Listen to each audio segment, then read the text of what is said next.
আজকে আমরা দেখে নেব বিপিএসসি 4.0-তে ভ্যাকান্সি কতগুলো রয়েছে। আজকে টিআরডি 4-এর 6 থেকে 8 পর্যন্ত প্রত্যেকটা বিষয়ে কতগুলো করে আসন সংখ্যা রয়েছে সেইগুলো আমরা দেখব।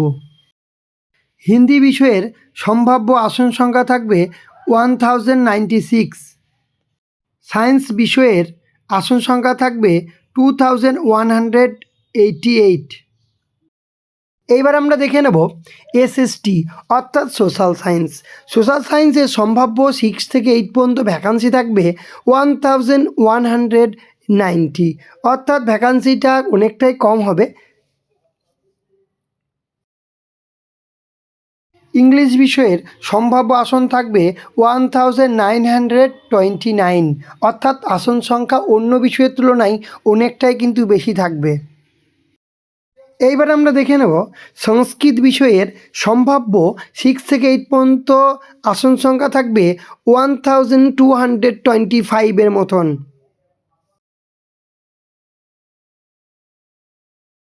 উর্দু বিষয়ের আসন সংখ্যা সম্ভাব্য থাকবে 935 বলে শোনা যাচ্ছে।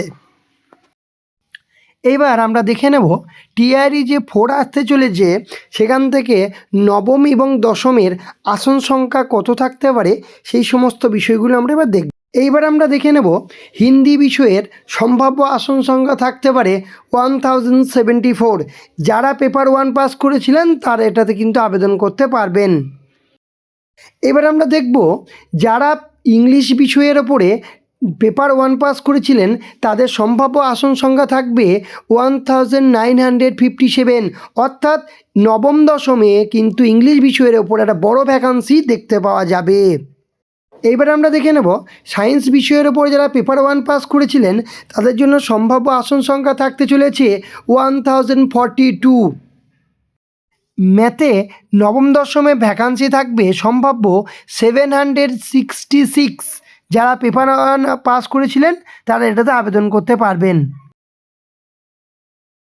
যারা সোশ্যাল সায়েন্সের ওপরে পেপার 1 পাস করেছেন তাদের জন্য সম্ভাব্য আসন থাকবে 1000। তবে ভ্যাকান্সি কতটা আসছে এর ওপরে কিন্তু পুরো বিষয়টা নির্ভর করবে। এবার আসি সংস্কৃত বিষয়ে যারা পেপার 1 পাস করেছিলেন তাদের জন্য বড় সুখবর আসতে চলেছে। যেটুকু সূত্র মারফত খবর পাওয়া যাচ্ছে সংস্কৃত বিষয়ে সম্ভাব্য আসন থাকবে 2048, অর্থাৎ গ্রান্ট সিট আসতে চলেছে। এবার আমরা দেখে নেব উর্দু বিষয়ের সম্ভাব্য আসন থাকবে 1036। উর্দু বিষয়ে যারা পেপার 1 পাস করেছিলেন তারা কিন্তু এখানে আবেদন করতে পারবেন।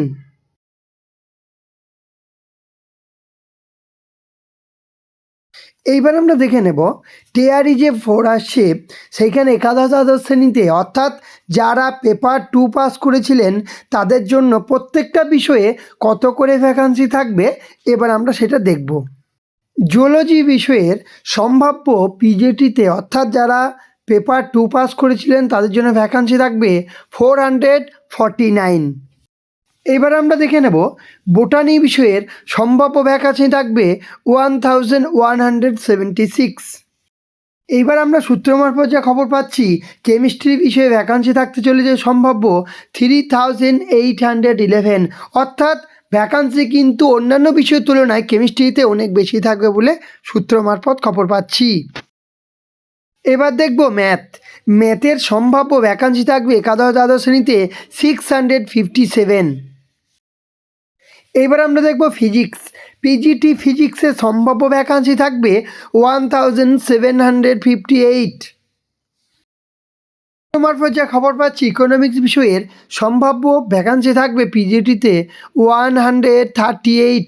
যারা পেপার 2 পাস করেছিলেন ইকোনমিক্সের ওপর তারা কিন্তু আবেদন করতে পারবেন। এবার আমরা দেখব ইতিহাস বিষয়ের ওপর সম্ভাব্য আসন সংখ্যা থাকবে 696। যারা ইতিহাস বিষয়ের ওপরে পেপার 2 পাস করেছিলেন তারা কিন্তু পিজিটিতে আবেদন করতে পারবেন। সম্ভাব্য হোম সায়েন্সের ওপর ভ্যাকান্সি থাকবে 418।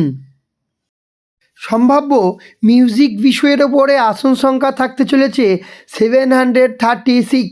যারা মিউজিকের ওপরে পেপার 2 পাস করেছিলেন তারা কিন্তু এখানে আবেদন করতে পারবেন। ইংলিশ বিষয়ের ওপরে পিজিটিতে সম্ভাব্য আসন সংখ্যা থাকবে 1358, অর্থাৎ ইংলিশ বিষয়ের ওপরে যারা পেপার 2 পাস করেছিলেন তারা কিন্তু এখানে আবেদন করতে পারবেন।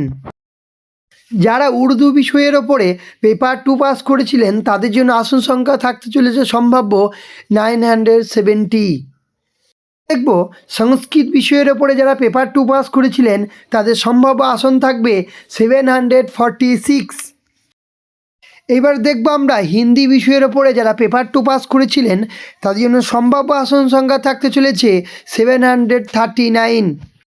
এবার আমরা দেখে নেব সাইকোলজি বিষয়ের আসন সংখ্যা কিন্তু অনেক বেশি থাকবে একাদশ দ্বাদশ শ্রেণীতে, অর্থাৎ 1775।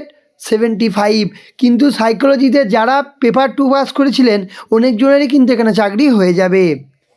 সকলকে ধন্যবাদ এতক্ষণ আমার ভিডিওটি দেখার জন্য।